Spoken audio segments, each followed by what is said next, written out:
नमस्कार. मराठी विभाग, यशवंत महाविद्यालय नांदेड आणि कल्पक विद्यार्थी समूह यांच्या संयुक्त विद्यमाने आयोजित विद्यार्थ्यांसाठी साहित्य संकल्पनांचा परिचय करून देणाऱ्या या अभिनव उपक्रमात आपणा सर्वांचे मनपूर्वक स्वागत. मित्रांनो, गतवर्षी सुरू झालेल्या या उपक्रमाच्या आतापर्यंतच्या भागात आपण कविता, समीक्षा, कादंबरी, नाटक, कथा, लोकसाहित्य, चरित्र, वैचारिक साहित्य, ग्रामीण साहित्य, साहित्य, ललित गद्य आणि झाडीपट्टी रंगभूमी या संकल्पनांचा परिचय करून घेतला आहे. आता आपणाला आदिवासी साहित्य या महत्त्वाच्या संकल्पनेचा परिचय करून घ्यायचा आहे. आणि हा परिचय करून देणारे मान्यवर अभ्यासक आहेत डॉक्टर वैजनाथ अनमुलवाड, मराठी विभाग, भाषा, वाङ्मय व संस्कृती अभ्यास संकुल, स्वामी रामानंद तीर्थ मराठवाडा विद्यापीठ, नांदेड. विद्यापीठाच्या भाषा, वाङ्मय व संस्कृती अभ्यास संकुलात डॉक्टर वैजनाथ अनमुलवाड हे इसवी सन 2006 पासून मराठी विषयाचे अध्यापन करतात. एम.फिल व पी.एच.डी.च्या विद्यार्थ्यांना मार्गदर्शनही करतात. आदिवासी समाज, संस्कृती, भाषा, मौखिक परंपरा, लोकगीत, नृत्य, चित्र, संगीत तसेच आदिवासींचे समकालीन प्रश्न आणि वास्तव याविषयी त्यांनी सातत्याने महत्त्वाचे लेखन केले आहे. त्यांनी आदिवासी समाज, संस्कृती आणि साहित्य या बहुचर्चित आणि महत्त्वाच्या पुस्तकाचे संपादन केले असून या ग्रंथाला V.G. रोहमारे व इतर अनेक राज्यस्तरीय पुरस्कार मिळाले आहेत. अखिल भारतीय साहित्य संमेलन, मराठवाडा साहित्य संमेलन व इतर अनेक साहित्य संमेलनात निमंत्रित वक्ते व कवी म्हणून त्यांचा महत्त्वपूर्ण सहभाग राहिलेला आहे. राष्ट्रीय, आंतरराष्ट्रीय, राज्यस्तरीय अशा विविध चर्चासत्रांमध्ये त्यांनी सहभाग नोंदवला असून मराठीतील महत्त्वाच्या वाङ्मयीन नियतकालिकांमधून महत्त्वपूर्ण लेखनही केले आहे.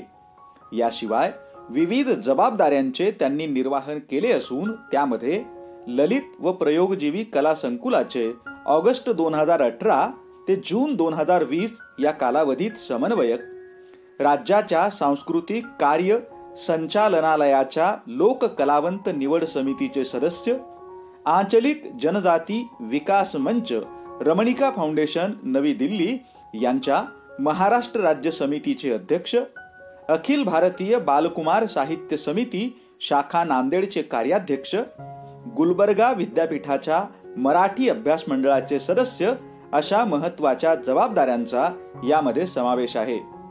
सर्जनशील लेखक म्हणून लवकरच त्यांचा रंग सारे मिसळू द्या हा बालकविता संग्रह आणि हाक हा कविता संग्रह असे 2 संग्रह लवकरच प्रकाशित होणार आहेत. याशिवाय कथा, कादंबरी आणि नाटक इत्यादींच्या संहिता तयार असून त्या प्रकाशनाच्या मार्गावर आहेत. तसेच आदिवासी साहित्यावरील महत्त्वाचा समीक्षा ग्रंथही लवकरच प्रकाशित होणार आहे. मूलभूत मांडणी करणारे महत्त्वाचे अभ्यासक असलेल्या डॉक्टर वैजनाथ अनमुलवाड यांनी 2 भागात आदिवासी साहित्य या संकल्पनेची केलेली मांडणी आपल्या सगळ्यांसाठी महत्त्वाची ठरणार आहे. आपण त्यांच्या या मांडणीचे स्वागत कराल अशी अपेक्षा आहे. नमस्कार. मराठी विभाग, यशवंत महाविद्यालय नांदेड आणि कल्पक विद्यार्थी समूह यांच्या संयुक्त विद्यमाने सप्टेंबर 2020 पासून परिचय साहित्य संकल्पनांचा हा अतिशय महत्त्वपूर्ण उपक्रम हाती घेतला आहे. विशेषतः पदवी, पदव्युत्तर अभ्यासक्रमाला शिक्षण घेत असलेले तसेच स्पर्धा परीक्षांची तयारी करणारे जे काही विद्यार्थी आहेत त्यांना डोळ्यासमोर ठेवून हा साहित्य प्रवाह व संकल्पनांचा जो परिचय वजा उपक्रम आहे तो आभासी या पद्धतीने सर्व विद्यार्थ्यांपर्यंत पोहोचण्याचं काम यशवंत महाविद्यालय मराठी विभाग तसेच कल्पक विद्यार्थी समूह यांची भूमिका अत्यंत महत्त्वाची आहे असे मला वाटते. आजपर्यंत या माध्यमातून महाराष्ट्रातील विविध मान्यवर अभ्यासकांनी या साठोत्तरी साहित्य संकल्पनांच्या अनुषंगाने अत्यंत महत्त्वपूर्ण आणि अभ्यासपूर्ण अशी मांडणी केलेली आहे। आज याच उपक्रमाद्वारे मी डॉक्टर वैजनाथ अन्मुलवाड, भाषा, वाङ्मय व संस्कृती अभ्यास संकुल, स्वामी रामानंद तीर्थ मराठवाडा विद्यापीठ नांदेड आपणासमोर आदिवासी साहित्य, संकल्पना, स्वरूप, इतिहास आणि समकाळातील स्थिती या विषयाच्या अनुषंगाने चर्चा करणार आहे। हा जो उपक्रम आहे मागच्या 1-1.5 वर्षांपासून ज्यांनी अत्यंत चांगल्या पद्धतीने चालवतात त्याचे सर्व आमचे प्रिय मित्र प्राध्यापक डॉक्टर विश्वाधार देशमुख सर यांना मी पहिल्यांदा धन्यवाद देतो। कारण यांच्या या कल्पक अशा भूमिकेतून, त्यांच्या अभ्यासपूर्ण अशा व्यक्तित्वातून हे जे काही आपण मागच्या अनेक अभ्यासकांचे जे काही एपिसोड आपण पाहिलेले आहेत, ऐकलेले आहेत, अभ्यासलेले आहेत, तर या सर्वांच्या पाठीमागे महत्त्वपूर्ण जी काही भूमिका आहे ती प्राध्यापक डॉक्टर विश्वाधार देशमुख सरांची आहे। प्रथमतः मी यशवंत महाविद्यालय मराठी विभाग तसेच विश्वाधार देशमुख यांचे मी अभिनंदन करतो। तर प्रश्न असा चाललेला होता की आता आदिवासी ही या संदर्भाने आपण, या संकल्पनेच्या संदर्भाने आपण चर्चा करत आहोत। तर अनेक लोक आज सुद्धा त्यांना वेगवेगळ्या पद्धतीने संबोधतात। कोणी त्यांना वनवासी म्हणतात। खरं तर वनवासी हा शब्द फार भयंकर आहे मित्र, एक प्रकारची ती सीवीच आहे बरं का। आणि म्हणून त्यांना वनवासी अजिबात म्हणजे ते नाहीच आहेत।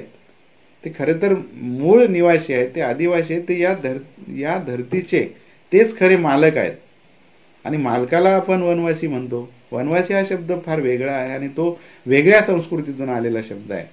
असो, तर मग ही जी संकल्पना आहे ते स्पष्ट करताना अनेक भारतीय आणि पाश्चात्य अभ्यासकांनी या संदर्भाने चर्चा केलेली आहे।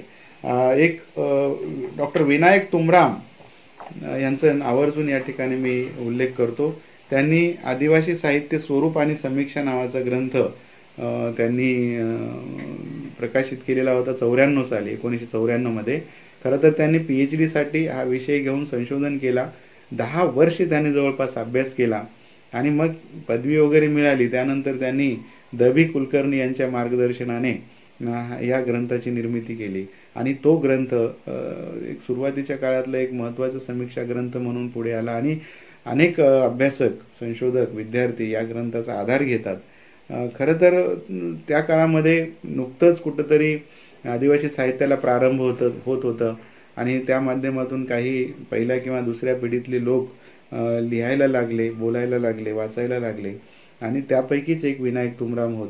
म्हणजे त्या काळामध्ये भुजंग मेश्राम, विनायक तुमराम, वाहरू सोनवणे, उषा किरण आत्राम हे पहिल्या पिढीचे जे काही कवी, लेखक, समीक्षक आहेत त्यांचं कार्य महत्त्वाचं आहे। प्रभू राजगडकर असतील। तर खरं तर हा प्रवाह जरी वेगवेगळे साहित्य प्रवाह 60 नंतर उदयाला आलेले असले तरी 80 पासून खऱ्या अर्थानं आदिवासी साहित्याच्या माध्यमातून लेखन होताना आपल्याला दिसतं।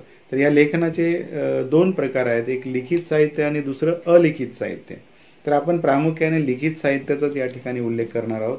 अलिखित साहित्य म्हणजेच मौखिक साहित्य किंवा ज्याला आपण लोकवाङ्मय म्हणतो, आदिवासींचं लोकवाङ्मय परंपरेने चालत आलेलं आहे एका पिढीपासून दुसऱ्या पिढीपर्यंत। यावरती मोठ्या प्रमाणात संशोधन होण्याची गरज आहे आणि तशा पद्धतीने आज काही आघाडीचे लेखक तसा प्रयास करत आहेत, प्रयत्न करत आहेत। तर इथे तुर्तास आपल्याला आदिवासी म्हणजे कोण, आदिवासी ही संकल्पना, संज्ञा आणि आदिवासी समाज या संदर्भाने आपल्याला समजून घ्यायचं आहे। तर आदिवासी समाजाच्या संदर्भाने मी काही 2-4 व्याख्या तुम्हाला सांगणार आहे।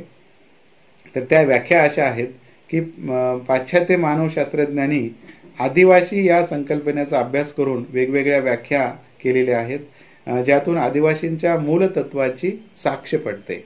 आता पहा, गिलिन व गिलिन यांनी व्याख्या कशी केलेली आहे। एका विशिष्ट भूप्रदेशात राहणारा, समान बोलीभाषा बोलणारा व समान सांस्कृतिक जीवन जगणारा पण अक्षर ओळख नसलेला स्थानिक गटांच्या समुच्चयाला आदिवासी समाज असे म्हणतात.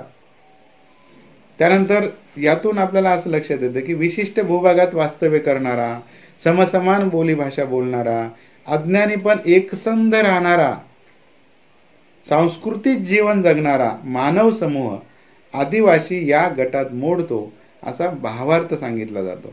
त्यानंतर W.J. पेरी यांनी केलेली जी काही व्याख्या आहे ती जवळपास गिलिन आणि गिलिन सारखीच आहे.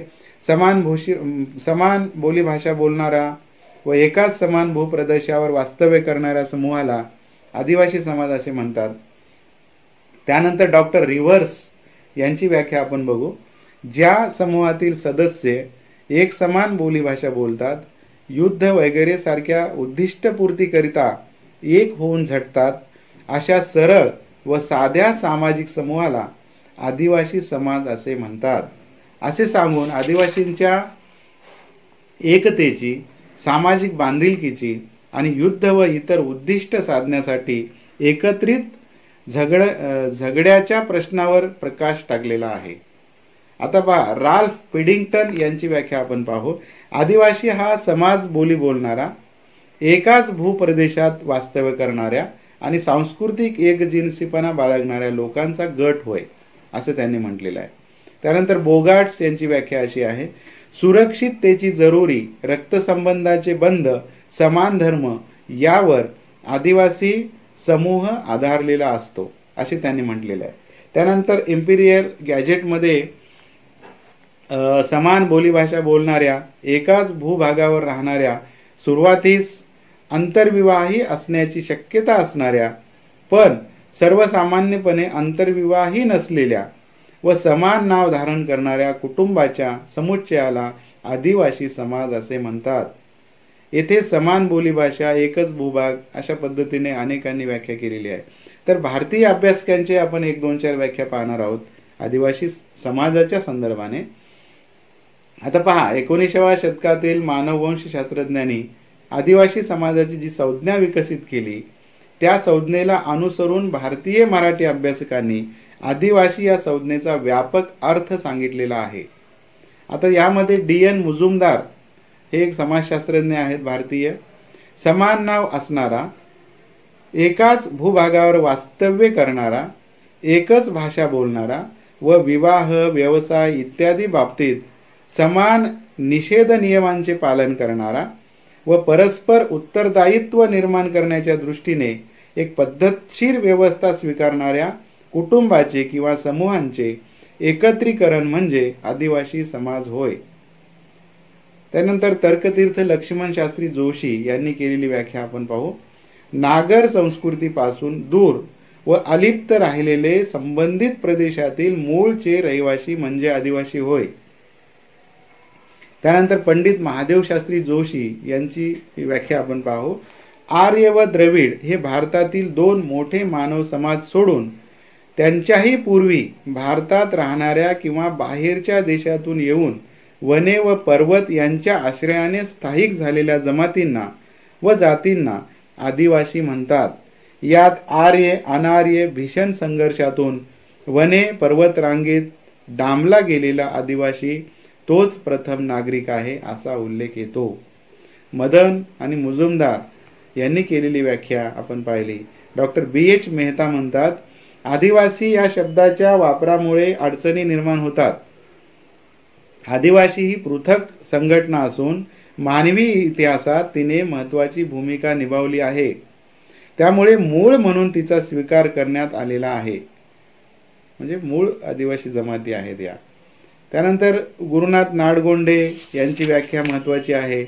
त्यानंतर गोविंद गारे, अलीकडचे वामन शेडमाके, माधव बंडू मोरे, सोपानदेव चौधरी, डॉक्टर विनायक तुमराम यांनी अनेक अशा अभ्यासकांनी आपापल्या पद्धतीने आदिवासी कोण या संदर्भाने चर्चा करत असताना, चिंतन करत असताना काही व्याख्या करण्याचा त्यांनी प्रयत्न केलेला आहे. शैलजा देवगावकर यांचंही कार्य फार महत्त्वाचं आहे.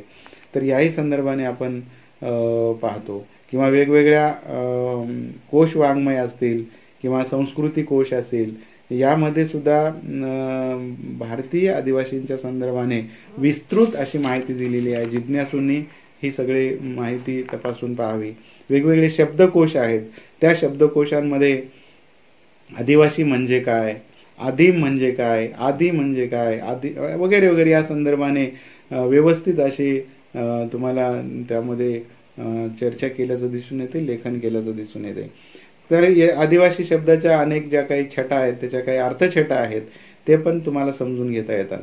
तर मग मराठी विश्वकोश असेल किंवा आंतरराष्ट्रीय मजूर संघटना असेल, आदिवासीच्या संदर्भाने या संघटनांनी, वेगवेगळ्या कोशांनी, शब्दकोशांनी त्यामध्ये आदिवासीच्या संदर्भाने विस्तृत अशी माहिती दिलेली आहे. त्याही तुम्ही तपासून पाहू शकता. मग आता यांची प्रमुख लक्षणे कोणती आहेत, मग आदिवासी म्हणून त्यांना आपण कसे ओळखायचे, याही संदर्भाने फार मोठ्या प्रमाणावर अनेक अभ्यासकांनी चर्चा केलेली आहे. तर मग त्यांची जी काही भाषा आहे, त्यांची जी काही संस्कृती आहे, त्यांचा जो काही मौखिक त्यांची परंपरा आहे, ती अगदी वेगळी आहे. आणि त्यांच्या ज्या काही जीवन जगण्याच्या पद्धती आहेत त्या वेगळ्या आहेत. त्यांच्या मग विवाह पद्धती असतील, त्यांचे आचारधर्म असेल, त्यांचं तत्वज्ञान असेल, ज्या काही गोष्टी, निसर्गावर त्यांचं जे काही प्रेम करणं आहे, म्हणजे निसर्गाचं संवर्धन करणं आहे, जंगलाचं संवर्धन करणं आहे, या सगळ्या काही गोष्टी असतील. त्याच्यानंतर त्यांचं जे समतावादी दृष्टिकोन आहे, म्हणजे हा जो समतावाद आहे केवळ माणसांपुरता तो सीमित नाही, तर तो पशु पक्ष्यांच्या संदर्भाने, तो प्राण्यांच्या संदर्भाने, झाडे वेलींच्या संदर्भाने, एकूणच निसर्गाच्या संदर्भाने त्यांचे जे काही समतावादी दृष्टिकोन आहे तो तपासून पाहणं गरजेचं आहे. म्हणजे ते कोणकोणत्या गोष्टींना पवित्र मानतात, त्यांची दैवते कोणती आहेत, त्यांची लोकदैवते कशा स्वरूपाची आहेत, त्यांचा निसर्ग कसा आहे, त्यांच्यात निसर्ग पूजन आहे, त्यांच्या देवी देवतांची नावं जरी आपण पाहिली तर ते सुद्धा निसर्गाशी संबंधित आहेत. आणि विशेष सगळ्यात महत्त्वाचं म्हणजे त्यांच्या ज्या काही बोली भाषेमध्ये त्यांचं जे काही लोकवाङ्मय आहे, त्यांचं जे काही लोकसाहित्य आहे, त्या लोकसाहित्यामध्ये, लोकवाङ्मयामध्ये जी काही संस्कृती दडलेली आहे ती संस्कृती फार महत्त्वाची आहे. नैतिक मूल्य असतील, सामाजिक मूल्य असतील, सांस्कृतिक मूल्य असतील, मानवतावादी दृष्टिकोन असेल, भूतदयावादी दृष्टिकोन असेल, म्हणजे ह्या सगळ्या गोष्टी आपल्याला त्यांच्याकडून खूप मोठ्या प्रमाणावर शिकता येतात. त्यांचं आपल्याला आचरण करता येतं, अनुकरण करता येतं, पण आपण करण्याचा प्रयत्न नाही करत. कारण आपण स्वतःला आम्ही सुधारलेलो आहोत, आम्ही सुशिक्षित आहोत, नाही का, आम्ही AC मध्ये बसून लेखन करणारे माणसं आहोत. म्हणजे प्रत्यक्षपणे आपण त्यांच्यामध्ये जाऊन ते कशा पद्धतीने जीवन जगतात हे समजून घेतो का, तर नाही. तर वर्णनाच्या पातळीवर आपण ॲनालिसिस करण्याचा प्रयत्न करतो आणि म्हणून कल्पनेच्या पातळीवर आपण तिथे पोहोचण्याचा प्रयत्न करतो. तर त्याला अर्थ नाही आहे, त्या लेखनाला, त्या साहित्याला, त्या चिंतनाला बिलकुल अर्थ नाही आहे. तुम्ही जोपर्यंत तुम्ही तिथे जाणार नाही, त्यांचं जगणं जवळून पाहणार नाही, त्यांच्या समोर असलेले अनेक प्रश्न आहेत ते अजूनही सुटलेल्या नाहीत, त्या प्रश्नांच्या संदर्भाने तुम्ही जोपर्यंत विचार करणार नाही, ते जसे जगतात या संदर्भाने तुम्ही जोपर्यंत विचार करणार नाही, तोपर्यंत तुमच्या लेखनामध्ये सहानुभूतीचे भाव निर्माण होणार नाहीत. सहानुभूती वेगळी आणि सहानुभूती वेगळी. आणि म्हणून या जीवन जाणीवा आपल्याला समजून घ्यायच्या आहेत आदिवासींच्या, त्यांचं जगणं आपल्याला समजून घ्यायचं आहे, तेही अत्यंत चिकित्सक पद्धतीने समजून घ्यायचं आहे. नुसतं वर्णन नको, विवेचन नको, चिकित्साच पाहिजे तिथे. वस्तुनिष्ठ पद्धतीने आपल्याला समजून घ्यायचं. भावनिक वगैरे वगैरे ते त्या गोष्टी नंतरच्या आहेत. आणि जोपर्यंत त्यांना अशा पद्धतीने समजून घेत नाही, तोपर्यंत आपल्याला आदिवासी नीटपणे कळत नाहीत, त्यांची संस्कृती चांगल्या पद्धतीने समजत नाही, त्यांचं जे काही स्वच्छंदी जीवन आहे, त्यांचं जे काही जगणं आहे ते नीटपणे आपल्याला कळत नाही. आणि म्हणून भारतातील आदिवासी, भारतीय आदिवासी साहित्य, भारतातील आदिवासींचे प्रश्न, याबरोबरच महाराष्ट्रातील आदिवासी या संदर्भाने आपल्याला विचार करावयाचा आहे. तर महाराष्ट्रामध्ये सह्याद्री, सातपुडा आणि गोंडवाना प्रदेश या भूभागांवरती बहुतांश आदिवासी जमातींचं वास्तव्य आहे. महाराष्ट्रामध्ये एकूण 47 आदिवासी जमाती आहेत यादीनुसार. तर या 47 आदिवासी जमाती आणि त्यांचं जे काही जीवन जगणं आहे त्या संदर्भाने महाराष्ट्रातील अनेक अभ्यासक, म्हणजे मानववंश शास्त्रज्ञ असतील, समाजशास्त्रज्ञ असतील, भाषाशास्त्रज्ञ असतील, किंवा साहित्यिक असतील, लेखक असतील, समीक्षक असतील यांनी महाराष्ट्रातील एकूणच आदिवासी जीवनाचा, आदिवासी संस्कृतीचा, त्यांच्या राहणीमानाच्या संदर्भाने, त्यांच्या भाषांच्या संदर्भाने, त्यांच्या देवी देवतांच्या संदर्भाने, त्यांच्या एकूण ज्या काही प्रगल्भ ज्या काही परंपरा आहे त्यांची, त्या परंपरेत समाविष्ट असणारं त्यांचं नृत्य आहे, त्यांचं नाट्य आहे, त्यांचं संगीत आहे, नाही का, त्यांचं चित्रकला आहे, त्यांचे शिल्पकला आहे, त्यांची वास्तुकला आहे, त्यांची गाणी आहेत. या सगळ्या अनुषंगाने समजून घेण्याचा प्रयत्न साहित्यिकांनी केलेला आहे. आणि म्हणून हे जे त्यांचं जे काही सांस्कृतिक संचित आहे ते त्यांच्या लोकसाहित्यातून आपल्याला पाहायला मिळते. आणि म्हणून माझं विद्यार्थ्यांना असं आवाहन आहे, हे जी काही आदिवासींची मौखिक परंपरा आहे, हे जे काही आदिवासींचं लोकसाहित्य आहे, त्या लोकसाहित्याचं तुम्ही वस्तुनिष्ठ पद्धतीने संशोधन व संकलन करणं ही काळाची गरज आहे. आणि मग त्याचं संवर्धन होण्याची देखील गरज आहे.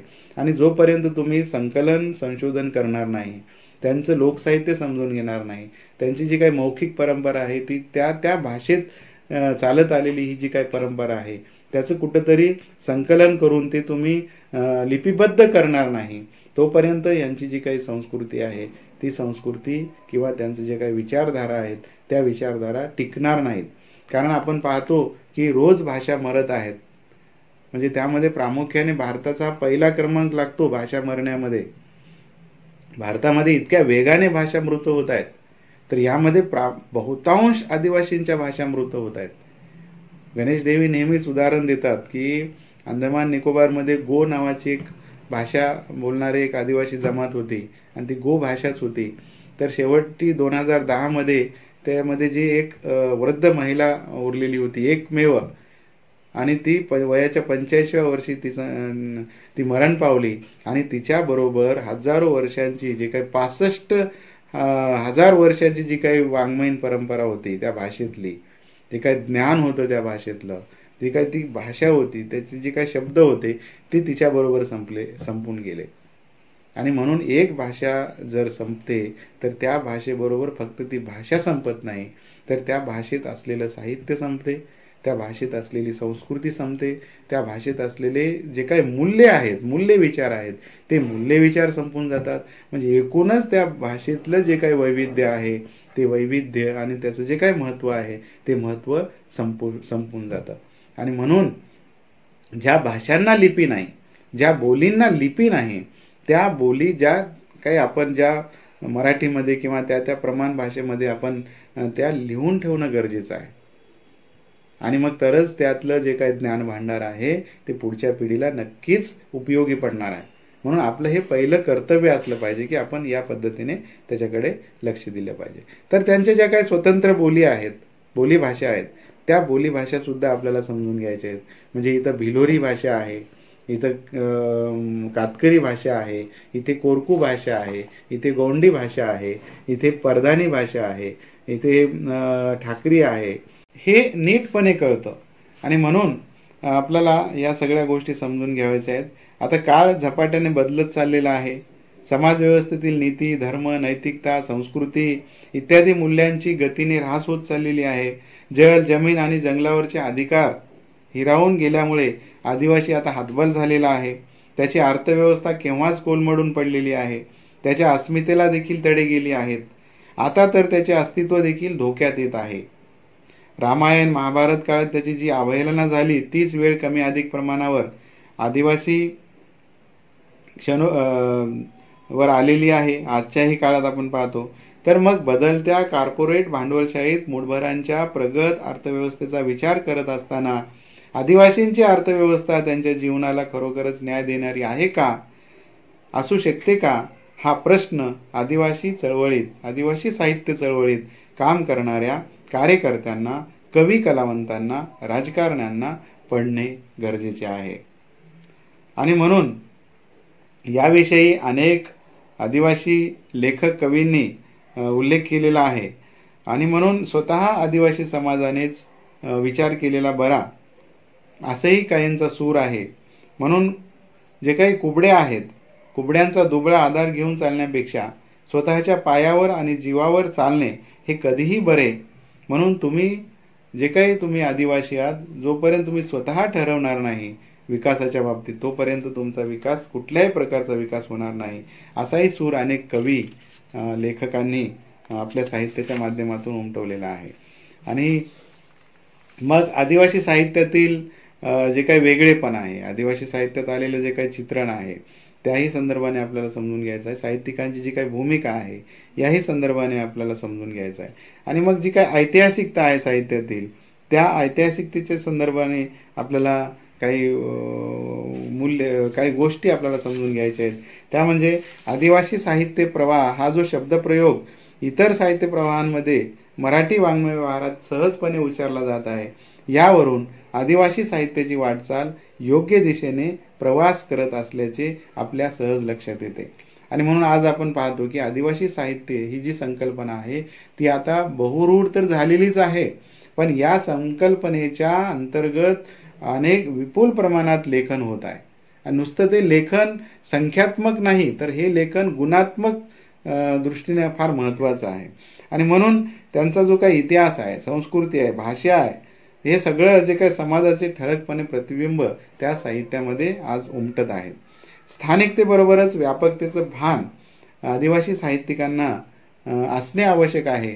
सामाजिक शिक्षणाची वाटचाल समृद्ध करण्यासाठी साहित्य आणि साहित्यिकांची भूमिका अतिशय महत्त्वाची असायला हवी. या पार्श्वभूमीवर आदिवासी बोलीभाषा, मौखिक परंपरा जोपासण्याची जबाबदारी देखील कमी अधिक प्रमाणात साहित्यिकांचीच आहे. म्हणून साहित्यिकांनी समाजभान जपूनच लेखन केले पाहिजे. समाज विकसित होण्यासाठी जे जे म्हणून आपल्याला चांगलं करता येईल ते ते करण्याचा प्रयत्न साहित्यिकांनी केला पाहिजे. आणि समाजाने सुद्धा सजग होऊन एक आत्मभान जागृत करून त्या पद्धतीने विचार करण्याची गरज आहे. काय खरं, काय खोटं, काय चांगलं, काय वाईट हे तपासून पाहण्याची गरज आहे. साहित्यिकांचीच भूमिका आहे असं नाही. कोणीतरी मार्गदर्शन करतो, कोणीतरी चांगली वाट दाखवण्याचा प्रयत्न करतो, पण त्या वाटेवरून किंवा त्या मार्गावरून चालणे हे तर शेवटी स्वतःलाच करायचं आहे ही क्रिया. आणि म्हणून कशा पद्धतीने चालायचं आहे, दिशा तर दाखवलेली आहे, पण त्या दिशेने चालत असताना विशिष्ट जे काही आपलं ध्येय आहे, लक्ष आहे, ते कशा पद्धतीने गाठायचं हे स्वतःवर डिपेंड असतं, स्वतःवर अवलंबून असतं. म्हणून कोणीतरी येतील आणि आपला विकास करतील, आता हे यावर अवलंबून राहायचं नाही. स्वतःचा विकास स्वतःच केला पाहिजे, अशी ही भूमिका आदिवासी लेखक घेऊन लेखन करत आहेत. आणि म्हणून या संबंध गोष्टींकडे पाहण्याची गरज आहे. आणि आपले जे काही पूर्वज आहेत, जे काही ऐतिहासिक काळात होऊन गेलेले आहेत किंवा प्राचीन काळात होऊन गेलेले आहेत, तर त्यांचं जे काही व्यक्तित्व आहे, त्यांचं जे काही चरित्र आहे, त्यांचं जे काही कर्तृत्व आहे, त्या देखील अतिशय महत्त्वाचे आहेत. आणि म्हणून जेव्हा आदिवासी साहित्याच्या प्रेरणा आपण तपासतो, त्यामध्ये निसर्ग ही पहिली प्रेरणा आहे. त्यानंतर त्यांच्या ऐतिहासिक व्यक्तिरेखा, महात्मा ज्योतिबा फुले, डॉक्टर बाबासाहेब आंबेडकर हे देखील त्यांचे प्रेरक ठरतात. त्यांचे काही देवी देवता आहेत, त्यांचे काही वीर पुरुष आहेत, हे देखील ते प्रेरक ठरत असतात. त्यांची जी संस्कृती आहे ती देखील आदिवासी साहित्याची प्रेरणा आहे. आणि म्हणून आदिवासींचा जो काही गौरवशाली इतिहास आहे त्याची पुनर्मांडणी करणे गरजेचं आहे. देशरक्षण व स्वातंत्र्य चळवळीत आदिवासींचं जे काही योगदान आहे त्या संदर्भाने आजच्या लेखकांनी लिहिणे, चिंतन करणे फार महत्त्वाचं आहे. त्याबरोबरच आदिवासी समाज संस्कृतीकडे एक पर्याय म्हणून बघितले पाहिजे, अशा उदात्त भावनेने लेखन करणं गरजेचं आहे. आदिवासी लोकशिक्षणातून पर्यावरणीय जाणीवांचा शोध घेणे, अधिक प्रमाणावर शोध घेणे गरजेचं आहे. आदिवासींच्या मानवतावादी जीवन मूल्यांचे दर्शन साहित्यातून घडविणे गरजेचं आहे. त्यानंतर आदिवासींच्या सामूहिक जीवनशैलीचे जे काही गौरवीकरण केले गेलेले आहे त्याही संदर्भाने आजच्या साहित्यिकाने एक सजगपणे ही मांडणी करणे गरजेचं आहे. त्याच्यानंतर जे काही त्यांचे जननायक आहेत, त्यांचे जे काही वीर पुरुष आहेत, वीरांगना आहेत, तर त्यांच्या समृद्ध वाटचालीचा खरा इतिहास शोधणं गरजेचं आहे. आदिवासींच्या शूरवीरांच्या, वीरांगनांच्या चरित्राचा साकल्याने वेध घेणे गरजेचं आहे. त्यानंतर या आदिवासी समाजावर व त्यांच्या जीवनधारणांवर पडलेल्या प्रभुत्वशाली विचारांचा जो काही मूल्यमापन करायचा आहे तो मूल्यमापन योग्य प्रमाणे झाला पाहिजे. कारण आपण म्हणतो ना की ह्या ज्या काही वेगाने भाषा बोलीभाषा मृत होत चाललेल्या आहेत, तर याचं कारण काय, तर इंग्रजीसारख्या प्रभुत्वशाली भाषांमुळे या भाषा आता नष्ट होत चाललेल्या आहेत. किंवा जी काही ज्ञान भाषा आहे, ज्या काही प्रमाण भाषा आहेत, त्या ज्ञान किंवा प्रमाण भाषांमुळे किंवा प्रभुत्वशाली भाषांमुळे ज्या काही बोली आहेत त्या नष्ट होत चाललेल्या आहेत. तर मग या बोलींचं संवर्धन कशा पद्धतीने केलं पाहिजे, याही संदर्भाने आदिवासी भाषेचे जे काही चिंतक आहेत, जे काही रक्षक आहेत, जे काही विचारवंत आहेत, त्यांनी अधिक प्रमाणावर काळजी घेणे आणि त्याबरोबरच त्या भाषा कशा प्रवाही राहतील प्रयत्न करणे हे देखील गरजेचं आहे. तर मित्रहो, एकूणच फुले शाहू आंबेडकर यांच्या दृष्टिकोनातून आदिवासी साहित्य आणि इतिहासाची नीटपणे मांडणी करणे, त्यानंतर मुद्रित, इलेक्ट्रॉनिक इत्यादी समाज माध्यमांची भूमिका आणि आदिवासी याबद्दल सविस्तरपणे चर्चा करणे. आज आपण पाहतो की चित्रपट माध्यम या संदर्भाने जेव्हा चर्चा करतो तर वेगवेगळ्या भारतीय आणि पाश्चात्य किंवा हॉलिवूड, बॉलिवूड ज्याला आपण म्हणतो, या चित्रपटातून आदिवासींचं जे काही चित्रण केलेलं आहे आणि ते भडक स्वरूपाचं जे काही चित्रण आलेलं आहे, त्या संदर्भाने पुन्हा एकदा या पद्धतीच्या अभ्यासकांनी किंवा पटकथा असेल, चित्रपट माध्यम असतील आणि त्यात आदिवासींचं चित्रण कसं केलेलं आहे या संदर्भाने केवळ चर्चा करायची नाही, तर एक चिंतनशील चर्चा करायची आहे. तर खरंच तशा पद्धतीचे आदिवासी आहेत का, याही संदर्भाने आपल्याला पाहता येतं. The God must be crazy नावाचा एक चित्रपट आलेला होता आणि त्या चित्रपटामध्ये कशा पद्धतीचं चित्र, आणि मराठीमध्ये जैत्रे जैत नावाचा एक खूप प्रसिद्ध असा चित्रपट आहे. त्यामध्ये ठाकर आदिवासी जमातीचं चित्रण कशा पद्धतीने आलेलं आहे याही संदर्भात आपल्याला चर्चा करता येतं. तर एकूणच म्हणजे आदिवासींचा जिथे जिथे उल्लेख येतो, ज्या ज्या साहित्य प्रकारामध्ये, मग ते श्राव्य माध्यम असो, दृकश्राव्य माध्यम असो किंवा सोशल मीडियावर आजकाल जे काही चाललेलं आहे त्या सगळ्या गोष्टी असतील, तर इथे आदिवासींकडे पाहण्याचा त्यांचा दृष्टिकोन कसा आहे, त्या लोकांचा, जे काही लेखक आहेत, कलावंत आहेत, दिग्दर्शक आहेत, नाट्य दिग्दर्शक आहेत, तर यांचा जो काही दृष्टिकोन आहे तो तपासण्याची गरज आहे. म्हणून हा पूर्ण असा व्यापक असा हा जो काही आपल्याला विचार करता येतो व्यापक अर्थाने आदिवासीच्या साहित्याच्या संदर्भाने, तो आपल्याला करणं गरजेचं आहे. तर मग मित्रहो, एकूणच आपण पाहतो की लोकवाङ्मयापासून म्हणजे संत मुंगशूजी यांनी 1955-56 दरम्यान प्रबोधनात्मक काव्य इथून सुरू केला आणि मग हळूहळू 1986 मध्ये एक लोकगीतांचा संग्रह गोविंद गारे यांनी प्रसिद्ध केला. त्याच्यानंतर 1975 मध्ये भुजंग मेश्राम आणि प्रभू राजगडकर यांनी मोहोळ नावाचा एक प्रातिनिधिक कविता संग्रह संपादित केला. त्यानंतर भुजंग मेश्राम आणि आदिवासी कविता 1950 आदिवासी साहित्य संकल्पना या संदर्भाने चर्चा करणार आहोत. यापूर्वी आपण आदिवासी समाज, आदिवासी संस्कृती, आदिवासी भाषा, आदिवासींचं वास्तव्य एकूणच या संदर्भाने आपण चर्चा केली. तर आदिवासी साहित्य ही जी संकल्पना आहे, या संकल्पनेच्या संदर्भाने आपण थोडक्यात चर्चा करणार आहोत. मित्रो, मी सांगितल्याप्रमाणे पहिल्या भागामध्ये की आदिवासी यांच्यासाठी भारतीय संविधानामध्ये शेड्यूल ट्राईब्स म्हणजेच अनुसूचित जमाती ही संज्ञा दिली गेलेली आहे आणि या अंतर्गत त्यांचे जे काही अधिकार आहेत, त्यांचा जो काही हक्क आहे, त्यांचं जे काही आरक्षण आहे, या संदर्भाने त्यांना ते मूलभूत अधिकार दिले गेलेले आहेत वेगवेगळ्या कलमांद्वारे.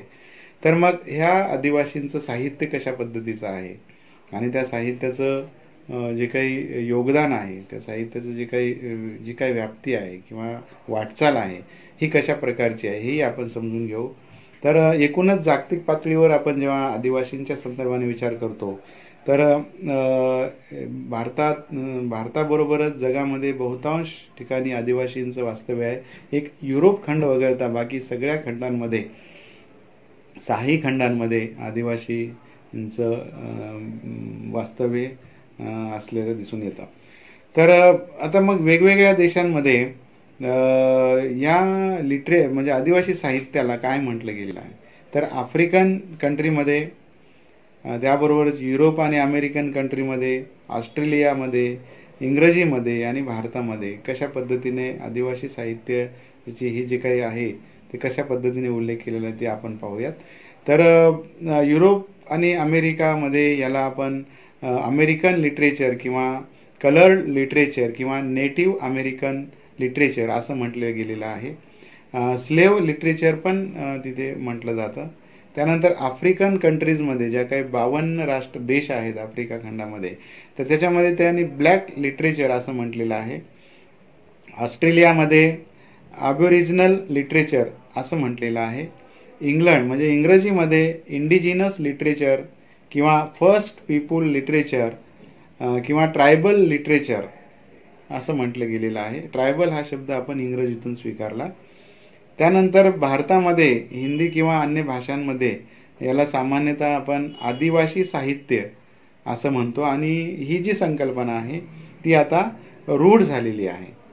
तर अनेक भारतीय आदिवासी साहित्यिक असतील यांनी वेगवेगळ्या साहित्य प्रकाराच्या माध्यमातून लेखन केलेलं आहे. तर यामध्ये सुरुवातीच्या काळामध्ये मी उल्लेख ज्यांचा केला महात्मा ज्योतिबा फुले यांच्यापासून जी आदिवासींच्या संदर्भाने विचार करण्याची जो काही पद्धत सुरू झाली साहित्यिकांमध्ये, आणि खऱ्या अर्थाने महात्मा ज्योतिबा फुले वाङ्मयीन प्रेरक आहेत असं आपल्याला म्हणायला काही हरकत नाही. तर सुरुवातीला आदिवासी साहित्य म्हणजे काय, आदिवासी साहित्याची संकल्पना या संदर्भाने आपण चर्चा करू. त्याबरोबरच आदिवासी साहित्याच्या प्रेरणा काय आहेत हेही आपण पाहू, आणि आज आदिवासी साहित्याचं स्वरूप काय आहे, आदिवासी साहित्य प्रवाहाच्या माध्यमातून निर्माण झालेलं आदिवासी साहित्याचं स्वरूप काय आहे याही संदर्भाने आपण मूलभूत चर्चा करणार आहोत. तर आपण एकूणच आदिवासी साहित्य मध्ये या संकल्पनेमध्ये कोणकोणत्या साहित्य प्रकारांचा अंतर्भाव होतो, तर त्याच्यामध्ये आदिवासी कविता प्रामुख्याने अधिक प्रमाणावर लिहिली गेली. त्यानंतर आदिवासी कथा, आता अलीकडे बहुतांश 20च्या वर कथासंग्रह आदिवासींमध्ये मराठीमध्ये आलेले आहेत. आदिवासी कथासंग्रह जे जन्माने आदिवासी आहेत त्यांनी पण विपुल प्रमाणावर लेखन करतात, आणि जे आदिवासीएतर आहेत त्यांचं पण लेखन महत्त्वाचंच आहे. परंतु जे जन्माने आदिवासी आहेत त्यांच्या लेखनामध्ये ज्या काही भावना आहेत, जे काही त्यांनी हजारो वर्षापासून त्यांच्या पूर्वजांनी जे काही अन्याय अत्याचार त्यांनी पचवला किंवा अन्याय अत्याचाराला बळी पडले गेलेले होते आणि एकूणच त्यांचं स्वातंत्र्य हिरावून घेण्यात आलेलं होतं, तर त्याच्या संदर्भाने जन्माने आदिवासी असलेल्या लेखकांनी कशा पद्धतीने साहित्याच्या माध्यमातून व्यक्त होतात याही संदर्भाने आपण समजून घेऊ. त्यानंतर आदिवासी कादंबरी आहे. त्यानंतर आदिवासींची आत्मकथनं आहेत. जवळपास 10च्या वर आत्मकथनं आता प्रसिद्ध झालेली आहेत. आणि आदिवासी नाटकं, एकांकिका देखील काही महत्त्वाचे एकांकिका आपण पाहतो. जरी अल्प प्रमाणात लिहिले गेले असले तरी त्या महत्त्वाची नाटकं आपण प्रकाशित झालेली आहेत. याही संदर्भाने आपण चर्चा करतो. त्यानंतर वैचारिक लेखन आहे, त्यांचं लोकसाहित्य आहे. याही संदर्भाने मोठ्या प्रमाणावर आज लिहिलं जात आहे. नव्याने अभ्यास करणारे जे काही अभ्यासक आहेत, जे काही समीक्षक आहेत, जे काही वैचारिक मांडणी करणारे विचारवंत आहेत, यांनी आदिवासींच्या संदर्भाने अत्यंत मूलभूत अशी मांडणी करत आहेत. आणि म्हणून आज हा जो साहित्याचा प्रवाह आहे, जवळपास 1975 पासून हा प्रवाह सुरू झाला आणि 1979 मध्ये पहिलं अखिल भारतीय साहित्य संमेलन भद्रावती येथे भरल्या गेलं 10 आणि 1989 मध्ये. तर तिथून या साहित्याचे चिंतन मंथन वेगळ्या पद्धतीने व्हायला लागली आणि मला वाटतं विनायक तुमराम यांच्या पुढाकाराने भद्रावती येथे पहिलं साहित्य संमेलन भरलं गेलं, ज्याचे उद्घाटक यशवंत मनोहर होते. तर इथून हा प्रवाह सुरू झाला वेगळ्या पद्धतीने आणि आज पाहतो आपण जवळपास 150च्या वर म्हणजे 200च्या जवळपास कविता संग्रह आहेत, 20 ते 25 कथासंग्रह आहेत. म्हणजे जन्माने आदिवासी असलेल्या आदिवासी कवी लेखकांचं साहित्याच्या बाबतीत मी बोलतो आहे. तर इतक्या विपुल प्रमाणात कादंबऱ्यांचं पण मोठ्या प्रमाणावर आलेले आहेत. इतक्या विपुल प्रमाणात आता आदिवासी साहित्यावर चर्चा केली जाते. आदिवासी साहित्याची वेगळ्या पद्धतीने निर्मिती होत आहे. आणि म्हणून जे काही प्रश्न आहेत त्याही संदर्भाने हे लेखक समजून घेऊन साहित्य लेखन करत आहेत. मग त्यांचे नक्षलवादाचा प्रश्न असतील, त्यांच्या विस्थापनाचा प्रश्न असेल, त्यांच्या पुनर्वसनाचा प्रश्न असेल, त्यांच्या शिक्षणाचा प्रश्न असेल, त्यांच्या विकासाचा प्रश्न असेल, आश्रमशाळा आणि शिक्षण व्यवस्था या संदर्भाने आलेले प्रश्न असतील, आदिवासी स्त्रियांच्या संदर्भाने आलेले प्रश्न असतील, आदिवासींचं सामाजिक जीवन, आदिवासींचं सांस्कृतिक जीवन याही संदर्भाने आलेले प्रश्न असतील, तर या सबंध प्रश्नांच्या संदर्भाने आज मोठ्या प्रमाणावर मराठीतून लिहिलं जात आहे. आणि आपण पाहतो की एकूणच महाराष्ट्रातच नव्हे तर जागतिक पातळीवर आदिवासींच्या संदर्भाने त्यावेळी अनेक देशांच्या माध्यमातून काही विचार आणि काही धोरणं मांडून आदिवासींचं जे काय अस्तित्व आहे, आदिवासींची जी काय अस्मिता आहे ती म्हणजे शाबूत ठेवण्यासाठी प्रयत्न झालेले दिसतात. आपण पाहतो की आदिवासींचं दशक साजरं करणं युनोकडून किंवा आदिवासी अस्मिता दिन साजरं करणं की ह्या जे काही प्रयत्न आहेत त्याही संदर्भाने आपण पाहतो. तर मित्रहो, आदिवासी साहित्य या संदर्भाने आपल्याला आता चर्चा करावयाची आहे. तर आदिवासी साहित्य असं म्हणत असताना आपल्याला तर या अंतर्गत आदिवासी भाषेतून निर्माण झालेलं साहित्य, वेगवेगळ्या बोली भाषेतून निर्माण झालेलं साहित्य, मौखिक परंपरेतून पुढे आलेलं साहित्य, त्यानंतर आदिवासींचं लिखित साहित्य, असे 2 वर्ग आपण करणार आहोत. तर मग या माध्यमातून पहिल्यांदा आपण आदिवासी साहित्य म्हणजे काय हे आपण समजून घेऊ. आदिवासी साहित्याच्या संदर्भाने ज्या काही व्याख्या केलेल्या आहेत त्या व्याख्यांही थोडक्यात आपण समजून घेऊ. तर विनायक तुमराम यांच्याच या पुस्तकामध्ये काही व्याख्या सांगितलेल्या आहेत आदिवासी साहित्य स्वरूप आणि समीक्षा या ग्रंथामध्ये. तर काही प्रातिनिधिक स्वरूपात आदिवासी साहित्य या संदर्भातली जी काही व्याख्या आहे त्या व्याख्या आपण इथे तुम्हाला सांगणार आहे. तर आदिवासी साहित्य हे व्यापक स्वरूपाचे साहित्य आहे. मग ते वेगवेगळ्या जमातीवरचं साहित्य असेल, वेगवेगळ्या भाषेतून निर्माण झालेलं साहित्य असेल. तर ह्या ज्या काही 47 अनुसूचित जमाती आहेत महाराष्ट्रामध्ये, तर त्यांच्या वेगवेगळ्या बोलीभाषा आहेत. ते वेगवेगळ्या प्रदेशात वास्तव्य करतात. आता कोरकू, मेळघाट म्हटलं की आपण कोरकू लक्षात येतो, किंवा कोलाम म्हणजे किनवट माहूर परिसराचा किंवा यवतमाळ परिसराचा काही भाग आहे नाही का. माडिया गोंड हे गडचिरोली चंद्रपूरच्या पट्ट्यामध्ये राहतात. तर हे सगळं म्हणजे काही अतिमागास आदिवासी जमाती, काही मागास आदिवासी जमाती, काही प्रमुख आदिवासी जमाती. तर ह्या संदर्भाने आपण चर्चा करतो आणि मग त्यांच्या साहित्याच्या संदर्भाने आपण चर्चा करतो. तर मग लिखित साहित्य आणि अलिखित साहित्य, त्याच्यानंतर आपण कालिक भेद, प्रांतिक भेद ज्या काही आहेत त्याबद्दलही आपण चर्चा करणार आहोत. त्यानंतर वेगवेगळ्या प्रदेशात राहणारे जे काही साहित्यिक आहेत त्यांच्याही संदर्भाने आपण अभ्यास करणार आहोत. तर मग काही संशोधकांनी आदिवासींचा शोध कशा पद्धतीने घेतलेला आहे त्याही संदर्भाने आपण चर्चा करणार आहोत. तर मग आदिवासी या संदर्भाने चर्चा करत असताना आदिवासीएतर आणि आदिवासी, जन्माने आदिवासी असणारे, तर मग यांनी जे लेखन केलेलं आहे, लिहिलेलं आहे, या दोन्ही प्रकारच्या साहित्याचं आपण त्यांची जी काही भूमिका आहे तेही आपण समजून घेणार आहोत. तर मग जन्माने आदिवासी असलेल्या लेखकांचं जे काही साहित्य आहे ते त्यांच्या आता त्यांचे जे काही प्रश्न आहेत, त्यांचे जे काही त्यांची जी काही संस्कृती आहे, त्यांची जी काही बोलीभाषा आहे, त्यांचं राहणीमान आहे, त्यांचं जे काही प्रादेशिक वेगळेपण आहे किंवा परिघा बाहेरचा समाज म्हणून त्यांच्याकडे इतर समाजाने कशा पद्धतीने बघितलेलं आहे, म्हणजे त्यांच्यावरही एक वेगळ्या प्रकारचं शोषण झालेलं आहे. ते भलेही अस्पृश्य यांचे चटके ते जरी भोगलेले नसले तरी त्याही पेक्षा खडतर जीवन ते जगलेले आहेत. नाही म्हटलं तरी दलितांना गाव हाकेच्या अंतरावर होतं, परंतु आदिवासी हे कोसो दूर, म्हणजे गावापासून नागरी वस्तीपासून कोसो दूर जंगल पहाडामध्ये, दऱ्या खोऱ्यांमध्ये त्यांचं अस्तित्व होतं. म्हणजे इतकं भयंकर त्यांच्या वाट्याला जगणं आलेलं आहे. तर या सगळ्या संदर्भाने म्हणजे आदिवासी लेखक त्यांच्याकडे कशा पद्धतीने पाहतो हेही आपल्याला समजून घेणं गरजेचं आहे.